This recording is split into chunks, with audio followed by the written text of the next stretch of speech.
Good evening, everyone. Welcome to our People's University America 250 series on the Revolution and the Constitution. This Tuesday, the Wheeling Poetry Series returns with Zina Azam. She was a former poet laureate in Virginia, and that is curated by Mark Harshman, the current poet laureate of our state. The new summer edition of the review is here, only $5. It does have articles about the sieges of Fort Henry, among other things, and there's one about Lafayette's visit to Wheeling as well. Next Thursday at 7 in this class, we'll be at class 5 already. Robert Orison will be the instructor, and the class is called All That Can Be Expected, the Battle of Camden and the British High Tide in the South, covering years 1779 and 80. Tonight we're talking more about 1778, and our instructor this evening is Robert Kelly. He's over there. Robert graduated from Old Dominion University with a BA in history and began his career as a historian at Fort Monroe National Monument in 2011, focusing on African American and Franco-American histories. Since 2020, he's been director of the Gloucester Museum of History near Yorktown, Virginia, site of the 1781 Battle of the Hook. He also serves as vice president of the American Friends of Lafayette and co-directed the recent Lafayette Bicentennial. Robert was awarded the 2024 Médaille d'Honneur du Souvenir Français for strengthening U.S.-France relations. I'm sure I slaughtered that. He is president of the Fort Monroe Historical Society and the Peninsula Museums Forum, co-chair of the Gloucester 250 Committee. He resides in Fort Monroe, where Lafayette visited in 1824. I also need to add, this past June, Robert was awarded the French National Order of Merit by the Ambassador of France to the United States. This Order of Merit is the second highest national award that the President of France can bestow on a person. So that's a great honor. We're lucky to have him here with us tonight. Here's Robert Kelly.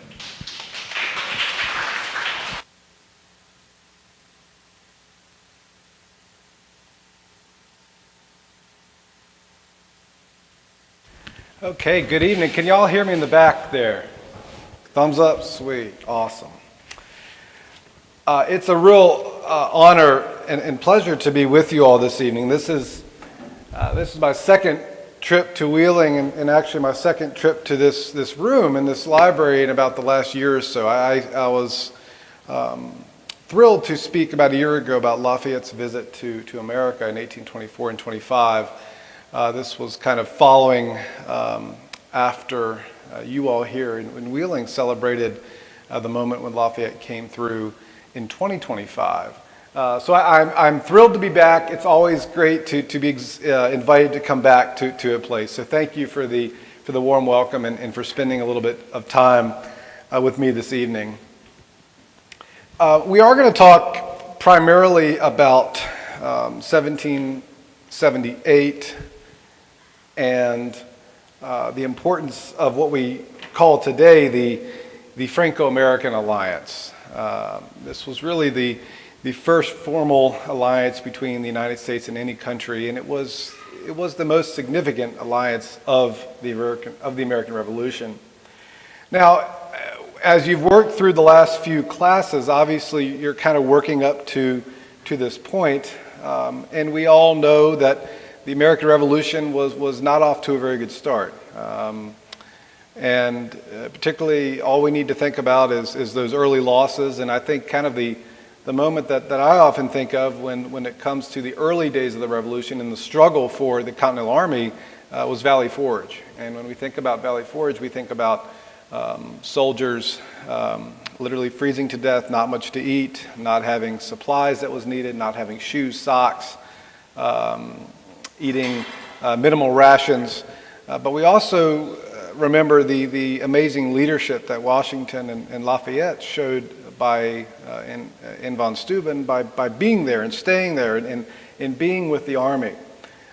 So I think that's kind of some good context to kind of remember when we start thinking about what the Franco-American Alliance ultimately meant for our revolution.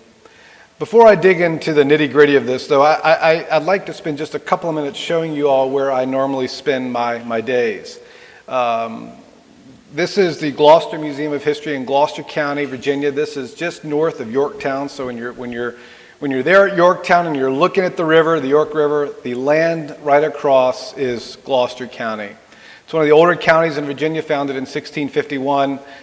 In addition to this year being the 250th anniversary of our Declaration of Independence, this is also the 375th anniversary of our county. So there's a lot going on. But the museum building is located in a tavern, a 1770 tavern, one of the largest remaining brick masonry taverns in Virginia.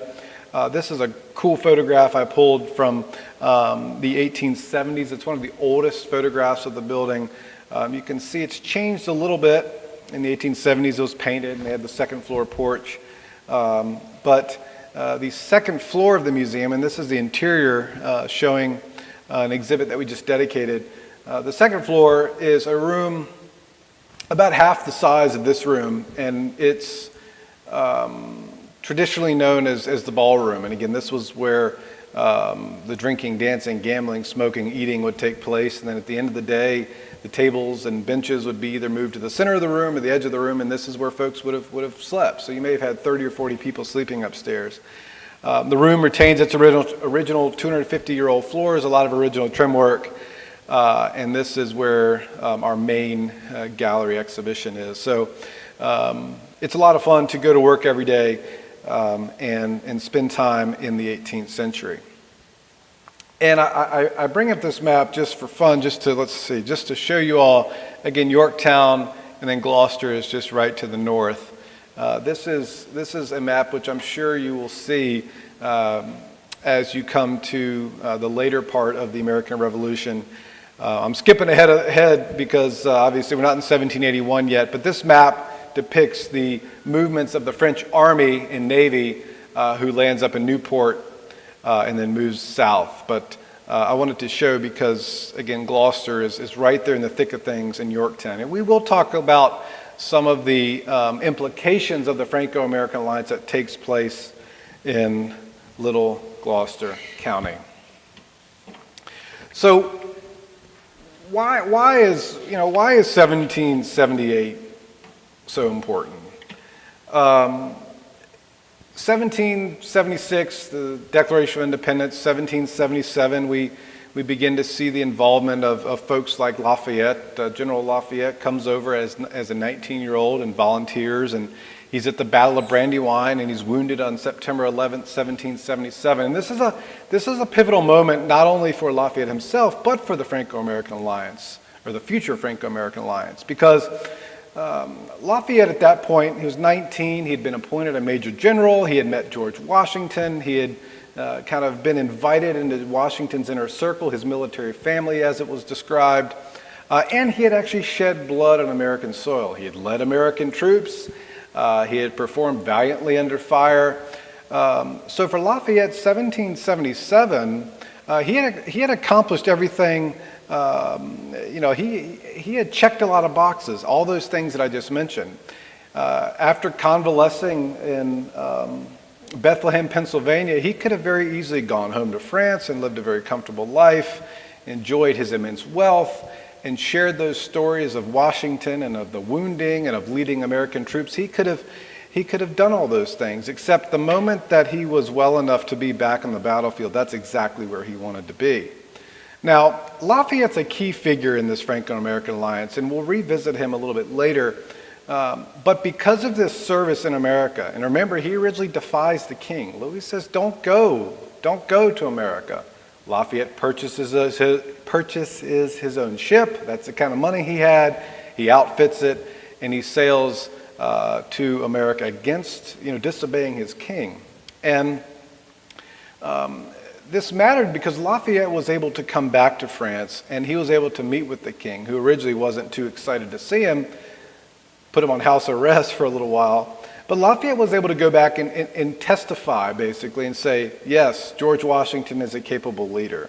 Yes, the Continental Army, while they might be a ragtag army, they are capable. They need training, they need supplies, they need stuff. He could go back and say, yes, there is a chance that the Americans can actually win this conflict. So as we look at 1778 and as we look into 1779 and 80 as the Franco-American alliance really materializes, Lafayette is a key figure because he can, as I mentioned, he's seen it all. He's seen the battlefield, he's met Washington, so he can go and actually talk directly to the king and vouch for the Franklins and the Silas Deans of the world who are over there in France working. Now, it's one thing to declare independence, but it's another thing to actually challenge and win against the world's most powerful army and the world's most powerful navy, of course, this being Britain. And for this reason, the Americans recognized very early on that they needed allies, that they needed help. And that focus for the Americans was focused squarely on France. So the Continental Congress, they send representatives all across Europe to seek recognition, to seek formal recognition, to seek loans, arms, and ultimately alliance. And certainly France was the most important target. And again, this was a critical moment, 1777, 1778. Now, the American victory at Saratoga on October 1777, that was a critical turning point.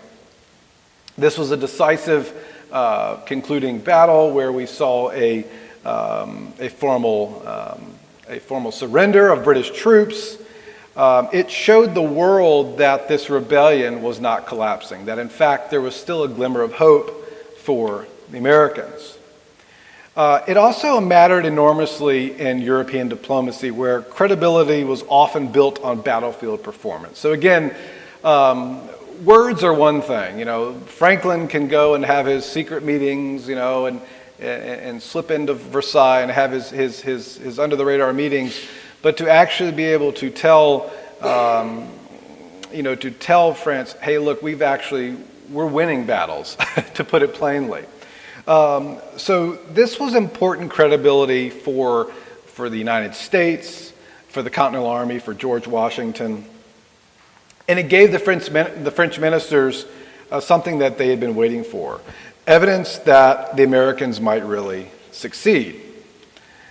Now, why was this important? Because this meant that France would not be suddenly acting out of idealism, that this was that a future alliance would actually be based on French policy that was practical, that had been calculated, that was strategic. It wasn't just acting because, America's at war with my enemy, so I'm going to, join America. No, there had to be more than that. And again, this Battle of Saratoga, this decisive victory, was certainly an important moment. Now, I've mentioned some names earlier. We have Franklin, Benjamin Franklin, Silas Deane, and Arthur Lee. They're over in France while all of this is going on, and they're desperate for news. We sometimes are very spoiled when we think about news. We know what happens across the world within seconds. It took weeks and sometimes months for word to travel across the ocean. And then how do you confirm that information? If we've seen some of these recent television shows like the miniseries Franklin, it gives you while it's not always very historically accurate, I think it does give you a sense of the operatives. We'd probably call them spies or double agents that were operating all throughout the world. So there's information and misinformation. And this made it very difficult. But when word arrives, again, in the early winter of 1777 to Franklin and Deane and Lee in Paris of Saratoga, this begins to change everything. The painting on the left, which I really enjoy, this is The Surrender of Burgoyne by John Trumbull. It was painted in the 1820s, so about 50 years after. The central figure is General Horatio Gates, who refused to take the sword offered by Burgoyne, and in treating him as a gentleman, invites him into his tent. British Major General William Phillips, who has a really cool connection to Lafayette, and an unfortunate connection. It's Phillips and his men who are credited with killing Lafayette's father when Lafayette was 2 or 3 years old during the 7 Years' War. So General Phillips is in red next to, off to the left, kind of in the background a little bit. Burgoyne is also in red, and then American General Horatio Gates, he's in the blue and buff, and Colonel Daniel Morgan is in white there on the right. I like that painting a lot. Folks will often confuse that sometimes with the surrender at Yorktown, but this is the surrender of Burgoyne at Saratoga. Now, as a result of the battle, as a result of the negotiations, as a result of the work behind closed doors, we see this strategic alliance formed. Again, France saw this strategically useful as an opportunity to weaken the British and recover some of the prestige that was lost during the 7 Years' War. This, of course, took place about 10 years earlier. The postage stamp on the bottom left I also particularly like. This is from 1976. It's a first day issue. And it's Franklin, Dean, and Lee meet at Paris. America's emissaries joined forces for a determined pursuit of aid, recognition, and military alliance. And this, of course, was 1976 when that was produced. Now, when we talk about the treaties of February 6, 1777, we tend to forget that there were actually two pieces of this. And in fact, 1778, February 6, 1778, another typo, I apologize. It's been the 250, this year it's been crazy for me. February 6, 1778, there were two treaties of alliance. You had the Treaty of Alliance and the Treaty of Amity and Commerce. Now, first, the Treaty of Alliance, and I have it down here in the bottom. The Treaty of Alliance pledged full military cooperation between France and the United States. Critically, neither party could make a separate peace with Britain. That was a big concern that both sides had. They could not make peace without the other's consent, locking both nations into a shared war effort until independence was secured. I'm a little bit like my dad. I love stamps. A fun little fact here. The alliance was February 6, 1778. This first day issue from York, Pennsylvania, May 4th, 1978. Can anybody tell me why that's important and why York, Pennsylvania is significant there? It's a tough one. York was actually, in 1778, was actually the capital of the United States. It was capital just for a brief moment. And this is where Congress was meeting, and they had to ratify this treaty. And it's ratified on May 4th, 1778. So this first day issue on May 4th, 1978 would be the 200th anniversary of this treaty. So in York, Pennsylvania, there is a reconstructed courthouse, which is where the Congress would have met, and I'm sure in 2028 that there will be a big moment there to celebrate the actual ratification of the alliance. The other piece of this that folks often forget is this the connection with commerce, and this is where France recognizes U.S. independence and established open trade between France and America. It granted American merchants favorable trade terms, promoting economic ties between the two nations, and signaling France's recognitions of the United States as a sovereign power. Again, trading was important.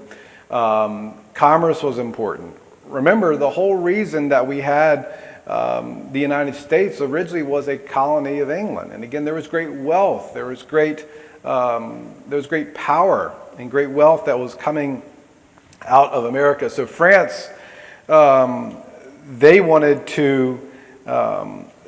a piece of that.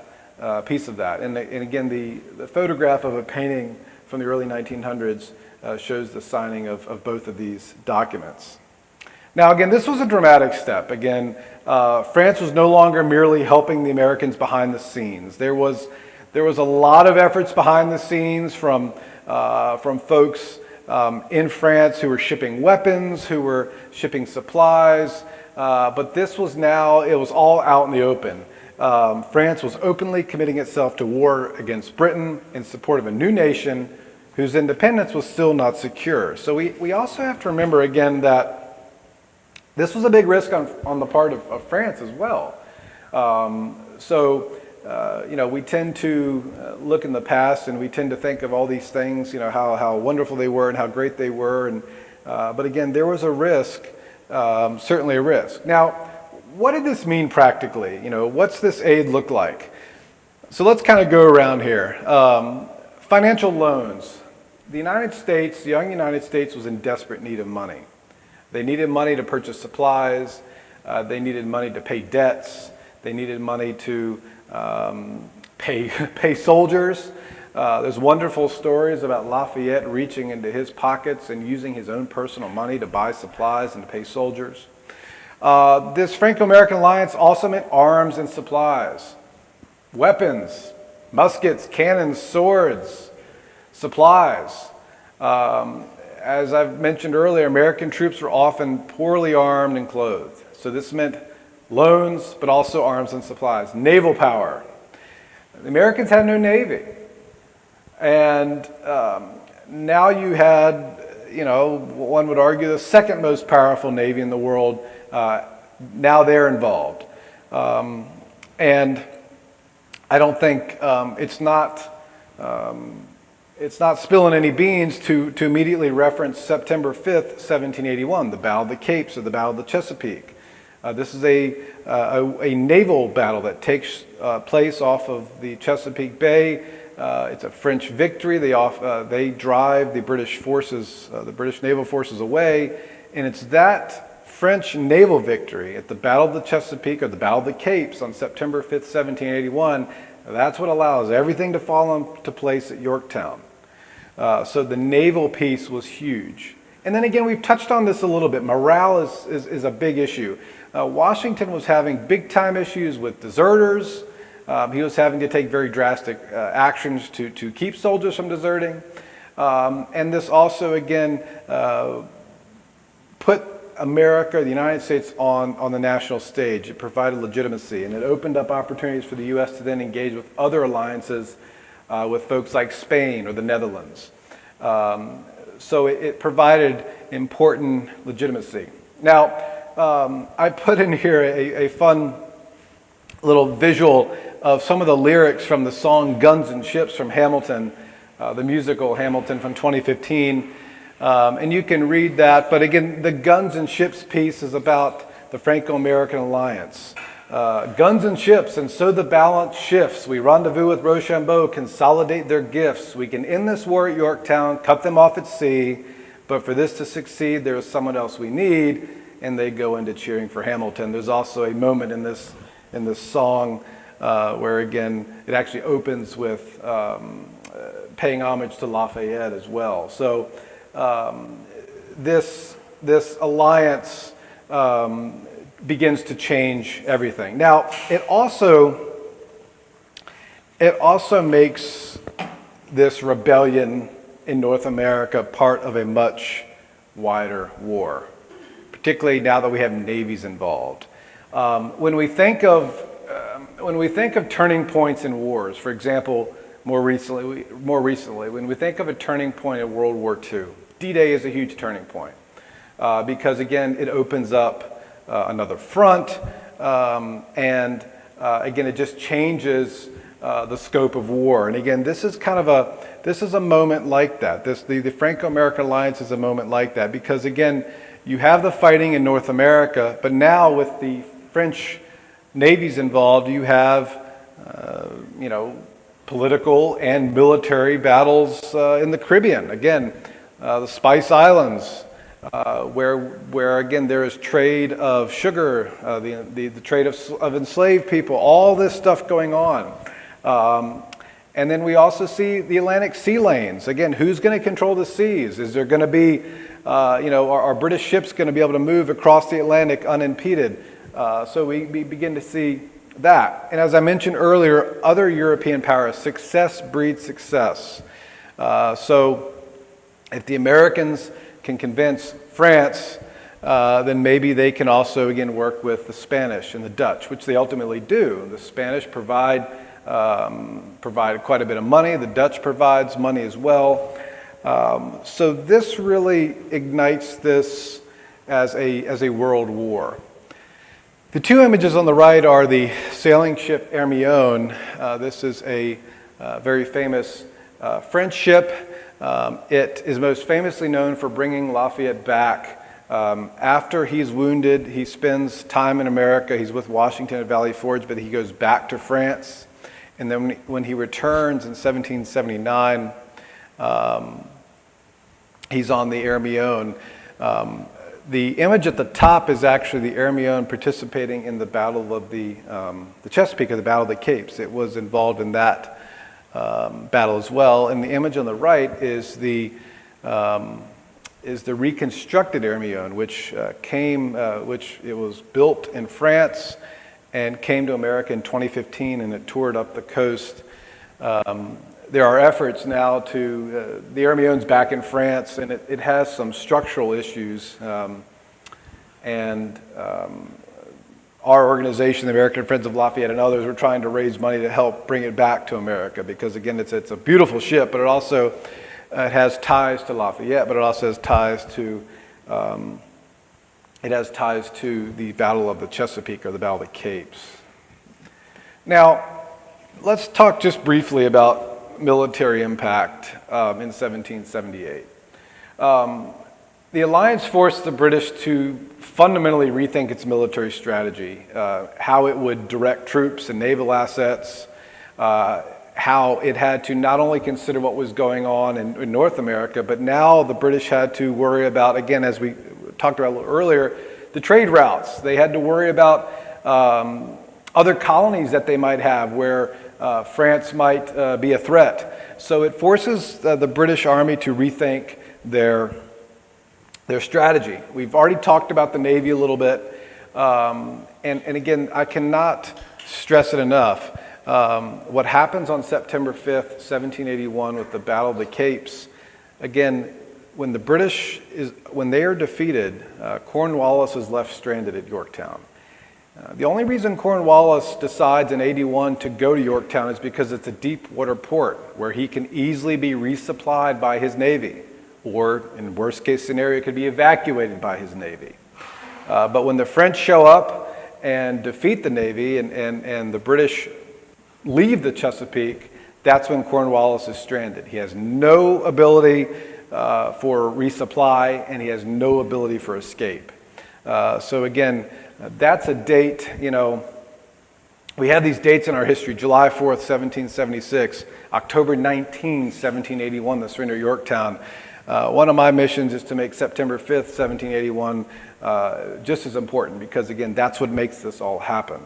And as I mentioned a little bit earlier, the morale, you can't overlook that as well. And this is an image on the bottom right of Washington in the middle, and of the French arriving in Newport. This is when the Expeditionary Force with Rochambeau and over 5,000 soldiers and ships and all this good stuff arrives in Newport. It's a joyous, joyous moment.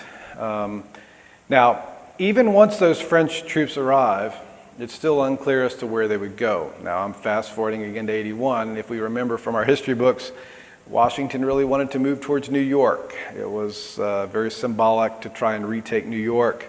But eventually, through consultation with the French and with Rochambeau, the decision is made to go to Yorktown. But one little fun fact, and again, in addition to kind of these large comments about rethinking military strategy or Navy or morale, we also have to think about what types of folks came with the French. And again, all we have to do is look at Yorktown. That was a siege. And again, a siege is when An enemy army surrounds the other adversarial army, and basically the idea is you surround the army, you bombard them, you move closer and closer, and you cut off all their supplies, and eventually they'll run out of food, water, supplies, ammunition.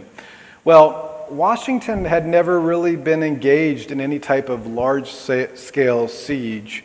Rochambeau, on the other hand, depending what historian you trust, somewhere between 12 and 15 sieges.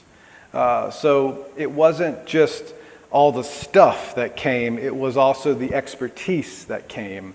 And again, Rochambeau was one of those. Another Frenchman who comes over is Chastellux. And again, Chastellux was, again, an expert in strategic thinking and geography, and actually goes out in the countryside with Washington and others and scouts and is looking and is going behind the lines. And so again, there's so much experience that comes over with these French officers that we cannot overlook that as well. Now, I want to talk briefly. We've talked a lot about the military kind of consequences. Let's talk a little bit about the diplomatic consequences, because again, this was critical.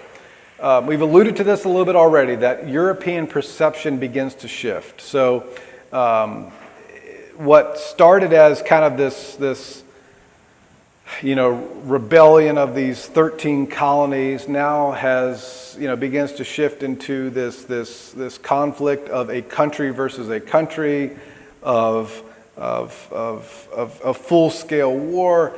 So the perception of what was going on, not only with the Americans per se, but the perception of what was going on in North America begins to shift a little bit. As it says here, this is no longer just a colonial revolt of a couple of upset folks.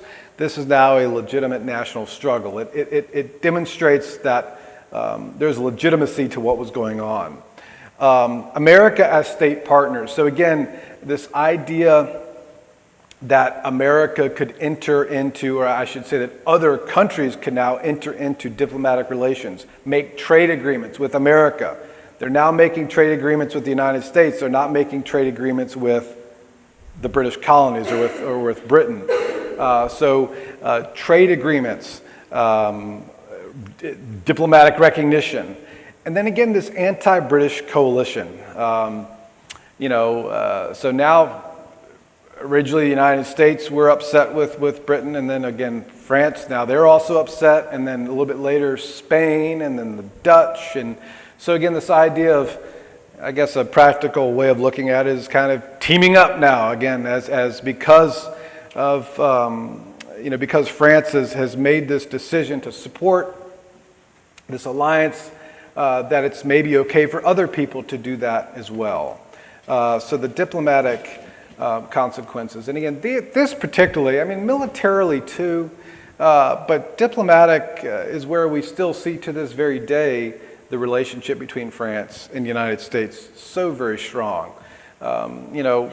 We see in the newspaper and the media about these spats between, the President of the United States and the President of France, but I can promise you, at the end of the day, the relationship between the diplomats, the relationships between the military is stronger than ever. We, as Americans, we recognize the importance of France, and the French, they still recognize the importance of America. And I think for the French, there were moments of reminders of what the Franco-American alliance meant, particularly during World War I. We can think about the Lafayette Escadrille, the airmen the United States airmen that went over to France before we had formally joined the war, who flew airplanes for the French. And then more recently, I alluded to D-Day earlier. D-Day is a moment, we recently celebrated the 80th anniversary of that not too long ago. D-Day is a moment that French military, that French diplomats, and many French citizens still see this as such a critical moment between the two countries. All you need to do is look at the number of U.S. service people that are buried in France, and the fact that that Paris was, that Hitler was parading through Paris, and that we helped to liberate their country. So this alliance that formed in 1778, time and time again, it has proven to be strong. Have there been hiccups? Absolutely. I can remember it was an interesting day. I guess it was in 2021. The Consul General of France, who's kind of the number 2 person at the embassy in Washington, the Consul General was supposed to come and visit me at Fort Monroe. I was going to give him a tour. And that morning, the French ambassador had been recalled by President Macron to come back to America because, y'all may have seen in the news, there was a spat about submarines. Australia was going to buy submarines from France, and then we kind of slipped in there and made a better deal, and Australia decided to buy submarines from us. And this was, France was losing billions of dollars because of this. And the French felt that they had been kind of undercut, and there had not been communication. And it got so bad that President Macron recalled the ambassador from the United States. This is a pretty big deal. I was kind of panicked. I was like, oh my gosh, is the Consul General still going to come? And, we made arrangements, and he came, and it was a wonderful visit. And, we were able to kind of joke about this, that friends have fights, and that friends will eventually come back together, and they'll get over this. That this, it might seem like a big deal now, but 6 months ago, heck, we can't even remember this, now. So the point of it is that the relationship remains very, very strong, and there is so much mutual respect. Now, kind of as we move towards the end here a little bit, I've kind of hinted at this, that 1778 is what made Yorktown possible. The surrender at Yorktown in 1781. Where's my pointer? Here we go. At the top here, this is a 1962 oil painting of the Battle of the Capes. The British fleet on this side, the French fleet on this side. And I have our hero here, George Washington, Rochambeau, de Grasse, and Lafayette, just 3 of the actors. Again, there's many, many more Frenchmen. One little nugget that I love to remind students of, and adults, is that there were more French soldiers and sailors at the Battle of Yorktown than there were Americans. More French soldiers and sailors at the Battle of Yorktown than Americans. That shows you the significance of this. So the alliance, it was forged in 78, and it set the strategic foundation for joint military operations that will decide the war. Again, the support, this financial and military support sustains the Continental Army, again, it does come at a cost. That's another thing we need to remember. Again, as y'all can probably tell, I'm very pro-France. I'm a Francophile. I love France.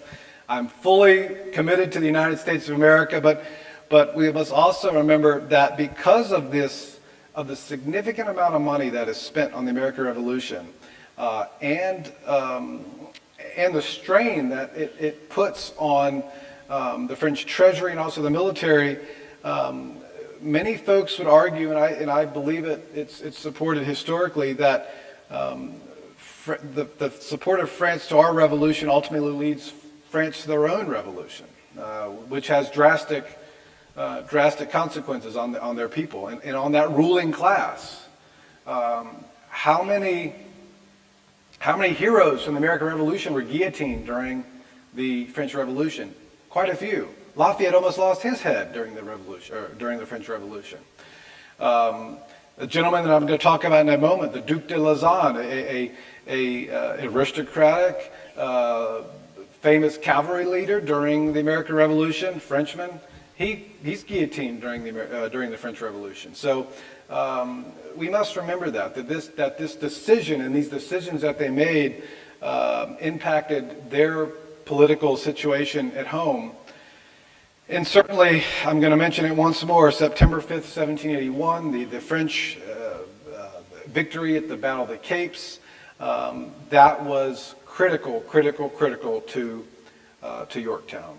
Now, what I want to do in the last few minutes is kind of what I call this is kind of a case study. And what I want to do is I want to demonstrate on the military side of what this alliance looked like at a place that's very, very dear to me, and that is the Battle of the Hook. This is a battle that took place on October 3rd, 1781, so 16 days before the surrender at Yorktown. This was a battle that took place in Gloucester County. It's the largest cavalry battle during the American Revolution, over 1,000 horses at the height of the battle. This painting by David Wagner, who's a very famous Revolutionary War artist, this depicts Lauzun's legion, Duc de Lauzun. He was a Frenchman, aristocrat, excellent horseman, French army, wanted to come to America for glory, for fame, and he ultimately convinces the king and others in France to give him his own legion. They come over as part of the French Expeditionary Force. They land in Newport, Rhode Island in 1780, and then they end up in the theater of operations in Yorktown. The uniforms that you see, the blues and the yellows and the reds, this is very, very accurate. And also, you can't probably see it from the rear of the room, but all of the men had mustaches. This was part of the thing. This was part of the uniform. There's funny stories of younger men who could not grow mustaches, rubbing charcoal on their face to create a mustache.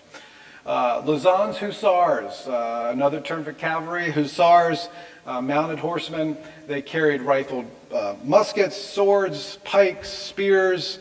Again, excellent horsemen. They could move very, very quickly. And they were mercenaries, meaning that they were paid, and they were from all across Europe. Lauzun's French. These guys are from all across Europe, and their command language is German. Imagine that. The average lifespan of a hussar was about 32. Hard drinking. They enjoyed the ladies, gambling, and fighting. I think of them sort of like maybe special forces in some sense.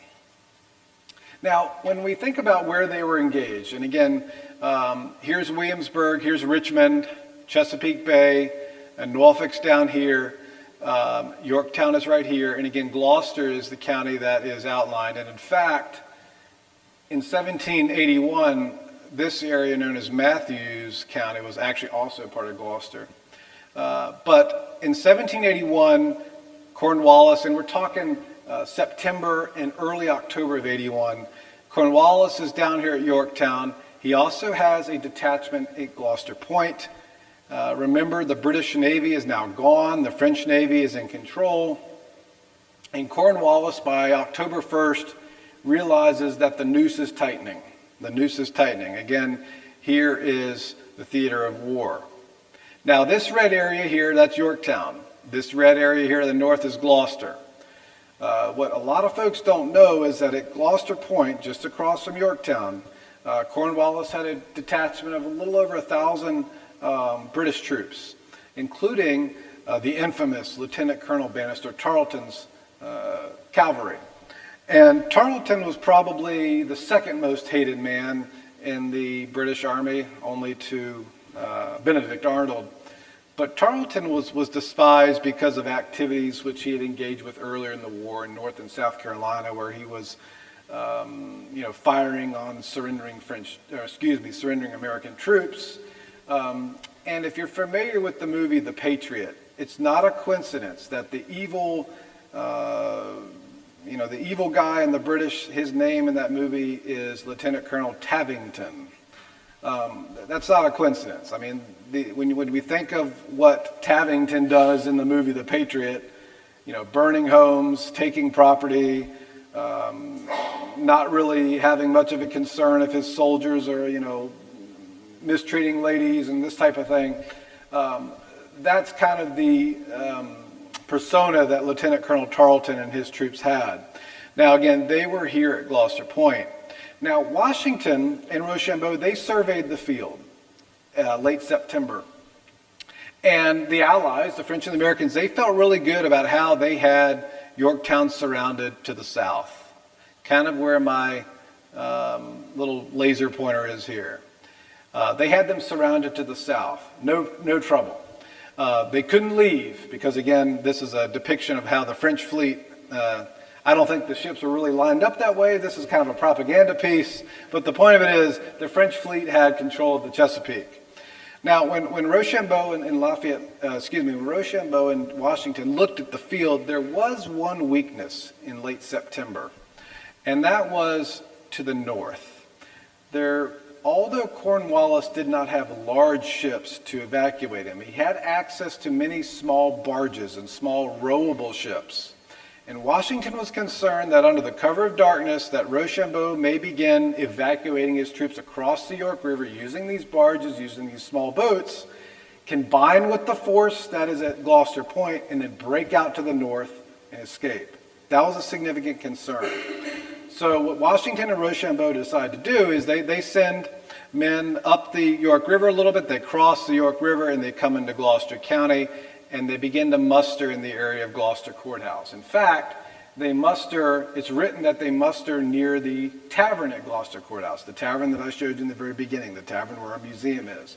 So the French and the Americans, they begin to muster up here around Gloucester Courthouse, and what their mission is twofold. Number one, to stop the foraging. The British they were foraging from Gloucester Point up into Gloucester, into the county. And they were foraging for anything, water, wheat, anything of value, livestock, that they would bring back to Gloucester Point and put on those barges and send across to the siege at Yorktown. Because again, the whole point of the siege is the American and the French, they were forcing the British to deplete their resources. So Gloucester was still fertile ground that the British could forage. So Washington wants these troops to stop the British foraging. And secondly, Washington wants eyes on the fortification and how many guys are down there in Gloucester. So and here's a sketch. This is an actual sketch, a French sketch, and again it's backwards here, so like Yorktown is down here, okay? But you can see these redoubts. These are British redoubts that are at Gloucester Point. So if any of y'all are familiar with Gloucester, if you're familiar with Yorktown, there's a drawbridge that goes across the York River. And when that drawbridge hits the other side, they're basically in that vicinity, there would have been redoubts. So that would have been all British territory. And there was a whole camp down there. There's a cemetery down there. And again, numerous redoubts. So on October 3rd, the American and French troops who were up here at Gloucester Courthouse, they began marching south, and it just so happens that same day in the mid-morning of October 3rd, the British troops under Tarleton, they go north. They're out on a foraging party. They had their wagons, they had everything they needed to go out there into the fields and to forage. As the American and French come down the main road here, the advanced scouts with Lauzon's legion, gunfire is heard. Lauzon races to the front. He was so anxious, and he writes about this in his memoir. Duc de Lauzon was so anxious to get into one of these medieval type duels with Lieutenant Colonel Tarleton. He writes about it in his memoir. My dad recently found me a copy of Lauzon's memoir. It's about 200 pages long. The first 170 pages or so about all these conquests he has with all these married women in France. And the last 30 pages focuses on this critical moment in his life, this battle where he so desperately wanted to, he wanted to have this duel with Tarleton. Now, it almost happens. Lauzon's, he and his men are coming. Lauzon spots Tarleton, and just as the two men were about to engage, Tarleton's knocked off his horse, and he's wounded. His troops surround him and evacuate him from the field, and the British ultimately retreat to Gloucester Point, never to forage again. 16 days later, we have the surrender. But this battle is significant because, again, it seals off the northern part of that siege. And again, this is a perfect example of the Franco-American alliance in action. In fact, this painting shows it. You've got Lauzon's horsemen here. You have French troops. You also have militia, Virginia militia. fighting against the British. So this battle is the perfect demonstration or case study for the Franco-American Alliance in action, and how well the troops were able to work together. Now, as we close, I want to just show you that here's Yorktown down here at the bottom. Here's the York River. There's the bridge that goes across, and again, this is Gloucester. We recently found some money to do a in-depth study because we weren't really clear where the main battlefield area was. There had been a lot of work in the 1920s and 30s that had identified an area, but recent scholarship, recent archaeology began to cast some doubt on where the actual battle took place. So we got grant money, and we worked with historians on both sides of the Atlantic. We looked at British records, French records, American records. We did archaeology. We looked at old land maps. We did overlay of historic maps over top of current maps. And what we learned very quickly is the areas in red shows any of the routes that the troops would have taken. So again, my museum in Gloucester Courthouse is up here, and this shows the route that the French and the Americans took. You can see they kind of branched off, and we're doing a little bit of exploring here. And the British, they were down here, and they moved north. And then the blue box is the core battlefield area. Now, I do have that slide perfectly.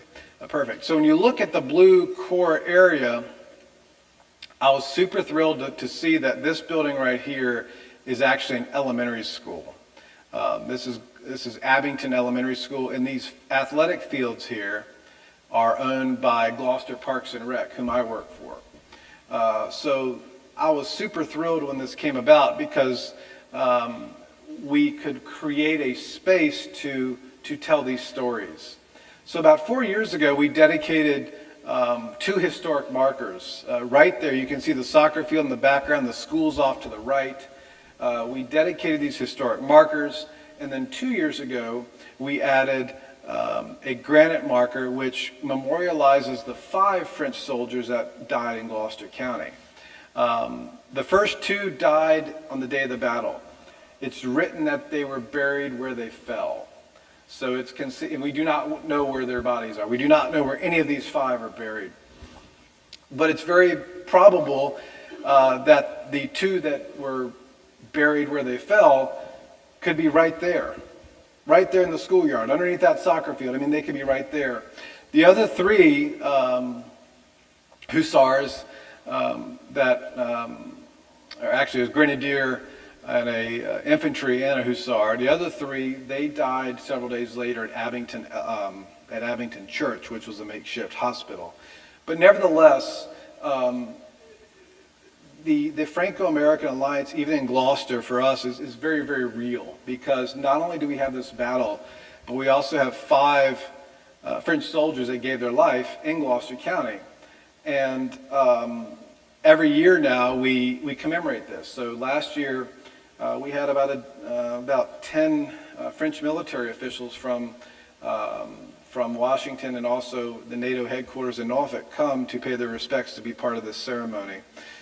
We also sing the French and the American national anthem before this ceremony. And we also, we like to play taps, the American taps, and then the French, they have a similar song that they play when honoring the dead. So this is a great example of kind of how that Franco-American Alliance is still alive in Gloucester. This is a case in our museum. So we have a handful of objects that were discovered through archaeology that all go back to the Battle of the Hook. These 3 objects are particularly interesting because these are insignia from Tarleton's men. So these are brass, and they actually would have fallen off of either a hat or a uniform or a cartridge box, something like this. This is the 63rd Light Infantry, again British, that's from a cartridge box. This is from a cartridge box, and this is a Brown Bess bayonet. So we have some objects in our collection from the Battle of the Hook, which is kind of fun. And This is a copy, if anyone's interested, I can provide this. This is a copy of that study that was done. It's the really exciting name of it is the Site Documentation and Preservation Plan for the Battle of the Hook, October 3rd, 1781. But it's this document, which again, it's about 300 pages, which details an explicit, it has explicit detail about that battle. And again, this gave us some really wonderful information about the Battle of the Hook. So I bring this up again for a couple of reasons. Number one, because again, I'm from Gloucester, and I wanted to give you a little bit of local history, and I wanted to share about the largest cavalry battle of the entire war. That's pretty cool. But again, it also demonstrates how the Franco-American alliance was very, very real, and how it remains real today. Kind of in closing, to sum it all up, the revolution becomes an international conflict. That's the result of 1778. I included the French flag here. That was the flag, the upper left at the time, the Spanish flag, and also the Dutch flag, because once France comes on board, as I've mentioned several times, that encourages the Spanish and the Dutch. Now, one thing that's kind of interesting, working in the environment or in the environs of Yorktown, and also with the American Friends of Lafayette, we have an active role every October 19th in the surrender ceremony. So every October 19th, regardless if it's a Monday or Sunday or whatever day, every October 19th, there's a beautiful, beautiful day of commemoration at Yorktown. There are wreath layings. There are commemorative moments. There's a beautiful parade. It's Americana at its finest. There's a church tent luncheon. And then there's the patriotic exercises, again, where usually the ambassador of France or a French representative will come. So it's a big deal every year. But one of the fascinating things for me is to see how in recent years there's been more of an effort in Yorktown to pay homage to the Spanish in particular. I believe it was 2 years ago, the Spanish ambassador was at Yorktown Day. And again, this was a big moment for the folks in Yorktown. Personally, I get a little jealous because, again, while the Spanish did give money, there was no Spanish blood that I'm aware of spilled on the battlefield at Yorktown. There certainly was French blood spilled on the battlefield. So again, I kind of elevate the French up here. But nevertheless, it's been kind of cool to see how that there's been this effort to kind of remember that it wasn't just the French. But again, for the purpose of our discussion today, certainly France was the key ally. The painting on the right, this is the one that folks often will confuse sometimes with Saratoga. This is the famous painting of the surrender at Yorktown. I'm sure most of y'all have heard the story where Cornwallis, he's not feeling too good that day, and he sends his second command, O'Hara, to surrender, and O'Hara tries to give the sword to Washington, and Washington says no, and Washington points to his second in command, Benjamin Lincoln. So we see a surrender between the second in command, O'Hara, representing Cornwallis, and Benjamin Lincoln representing Washington. But this is, again, a beautiful John Trumbull painting. There are huge reproductions of this and originals that are done in the Capitol, in the United States Capitol, which are just stunning to look at. But I hope, as we kind of close out, and I can certainly take some questions and I can attempt to answer some of them. Kind of in closing, I think when we study history, we want to understand how it can be applicable to today. I mean, obviously that's, one of the best mottos of any museum is Colonial Williamsburg, and one of their mottos is, "May the future learn from the past." And for me, the American Revolution, and particularly the Franco-American Alliance, it's so relevant to what's going on today. in our world. Regardless of your politics, we hear everyday discussions about the importances of alliances. What are we going to do about NATO? How are we going to continue to be involved in NATO? That's an alliance. So understanding the importance of these friendships, of these alliances, I think it's very relevant to today. I also think that studying Lafayette, and we didn't dig into Lafayette too much today, but if you're not familiar with him, read about him, because most of what Americans know about Lafayette is that there's a street or a river or a town named for him somewhere, or a wine, or a shopping center or something. And most people only know about Lafayette's service until about the age of 23 or 24. A lot of people can tell you, yeah, wasn't he a rich French guy that volunteered in the American Revolution, and didn't he become friends with Washington, and wasn't he wounded? And I think he was at Yorktown, right? Yeah, he was at Yorktown. But for most people, that's where their knowledge of Lafayette ends. And in 1781, he's 23. He had just turned 24 at the conclusion of Yorktown. The thing you need to read about Lafayette is for the next 40 plus years, he continues to be a huge advocate not only for the United States of America, but for freedom and liberty around the world. He always fought for rights for folks. He was an abolitionist before that was even a thing. He was a supporter of women's rights and women's authors. So for the American Friends of Lafayette, this story of this man isn't only about his military service. It's about his contributions to the Franco-American Alliance. It's about his relationship with Washington. But it's also about his human rights role and effort. And I think, again, that's another aspect of this today that is so applicable. Lafayette always tried to do the right thing. He always tried to fight for the little person. He always tried to help those in need. And again, I think for us, that's that's a wonderful person to look up to when we think about what's going on in our world. Alliances matter. Choices you make matter. So I hope that something that was said today was intriguing or inspiring. I always, my goal with programs like this is to inspire folks to go home and Google something that I've said. But we have one last moment here, something very, very special.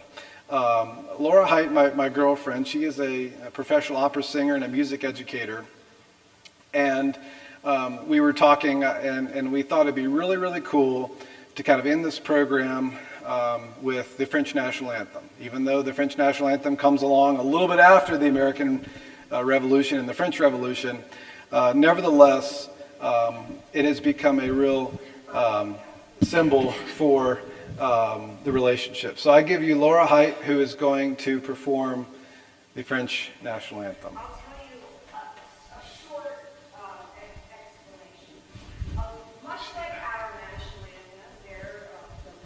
Just while you're doing the explanation. I think so.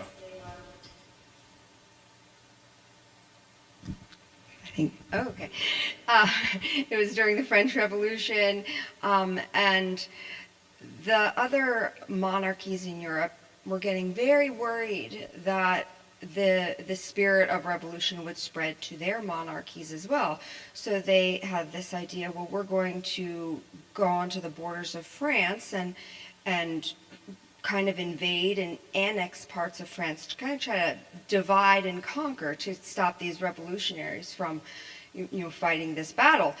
And the mayor of Strasbourg asked one of his soldiers, Claude Rouget Lille, who was a composer as well, to write a song that would rally the troops and make them come together to fight all of these monarchies that were trying to invade and stop the French Revolution, or at least keep it in France. They did not want to come into their territory.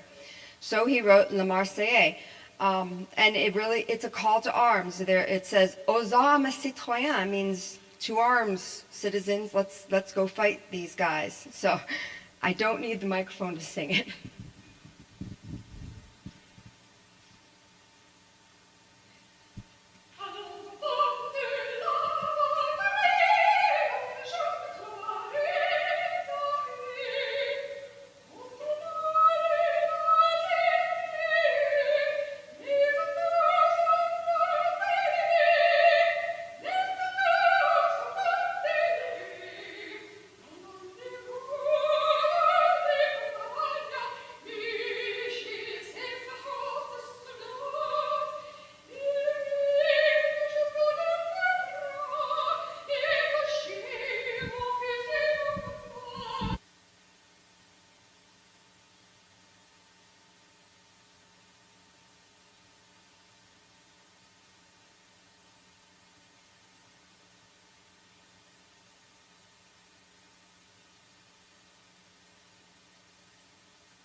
With that, I think we have a couple minutes. If anyone has any questions, I'd be happy to attempt to answer them about the Franco-American Alliance, about Lafayette, about museum work, or, you know, if you have a request, she knows all the patriotic songs, so she can sing you. Anybody have any questions for me? Just for you know that you'll raise your hand, I will come to you with the mic. I have one about a song. I always heard that Yankee Doodle was an English drinking song, or was it a German drinking song, something like that. Doodle was a song that the British Army used to make fun of the Continental soldiers. They would say that the call it macaroni was for prints of fancy dress that men wore, and of course our army wore. So that they had the feather, they were making fun of them. But we really turned it around and really like adopted the song and we're all in, and it actually was used as our sort of national anthem at Fort McHenry.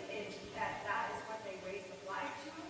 And you know, our national anthem didn't really catch on, and it was written in 1814. So it did kind of become our anthem. It was meant to make fun of us, and our anthem, the Star Spangled Banner, is the tune is actually a British drinking song. Yes.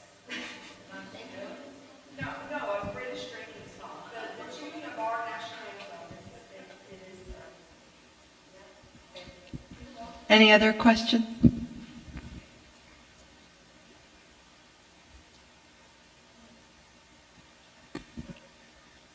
You alluded to this earlier in your demonstration about the importance of republicanism and liberty, and how the French didn't foresee how that was going to play out in their own revolution a short time after our own revolution concluded.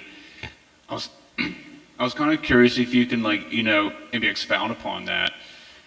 The powers that be at Versailles, did they foresee supporting a republic as being something that could possibly undermine their own legitimacy? And if so, how did they reconcile that?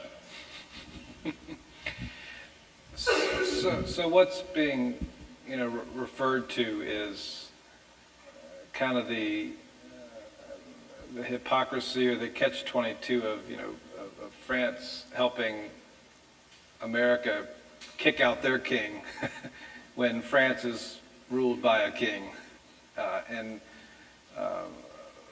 In the wealth, for example, the distribution is probably, and I don't know the numbers off the top of my head, but I would think it's probably even more consolidated in France with extreme wealth, you know, floating around court, and with the rest of the population, you know, in much need of help. So there's big discrepancies. I don't, you know, I don't know the answer to that question right at the top of my head. Again, you'd have to, but I think the beauty of the time in which we live, we can go back and kind of glean from primary sources as to what that answer may be. Count Vergennes, for example, who was really charged with negotiating with the Americans. He was very careful. He was a very shrewd negotiator. A lot of these negotiations took place after dark, kind of in secret through, third parties, because I think he understood the risks, not only the personal risks, like what if this went sideways? What if we support the United States and they don't win? So I think he was careful to that point. But I also don't necessarily think that they foresaw in totality the threat that would come. And Lafayette, when you look at more recent biographies, and one that I would recommend is A Hero of Two Worlds by Mike Duncan. It's a fairly recent biography of Lafayette. And because, hey, I won't lie to you all, the French Revolution is complicated. And Lafayette's role in the French Revolution is complicated. But Mike Duncan, in basically 2 chapters, in like 50 pages of easy to read, easy to understand prose, he explains the revolution, I think, in a very concise way. And what you see is Lafayette is kind of this, almost like this savior figure that is always called upon. Every time there's an uprising, go get Lafayette. Because again, he had ties to Versailles, but he also had ties to the people. And they also, even in France, there was this awareness that Lafayette had ties to George Washington. I mean, that name, was known. So I think even Lafayette struggles with what you're talking about, because he wanted to try. There's all this correspondence between Lafayette and Jefferson. I mean, the Declaration of Rights of Man, where Lafayette wants to basically do a Declaration of Independence in France, but there's one big issue that he had to reconcile, and that was the king. The king's not going to, joyfully step aside and and all those folks running around court, they're not going to, just give up their wealth, and so this was the big linchpin that ultimately we see, the revolution become violent, and we see, and we see the Bastille, and we see Napoleon, and all these sort of things. So I don't have a definite answer to your question. I know that there was, they were aware of this challenge, but again, I think it was the issue that they were presented with at the time. England was a long-standing enemy. You had, this opportunity to kind of cement yourself at the top, and I think Vergennes and the king and the ministers, they jumped on this opportunity to be on the winning side in a conflict with Great Britain. The last comment about Lafayette, I mean,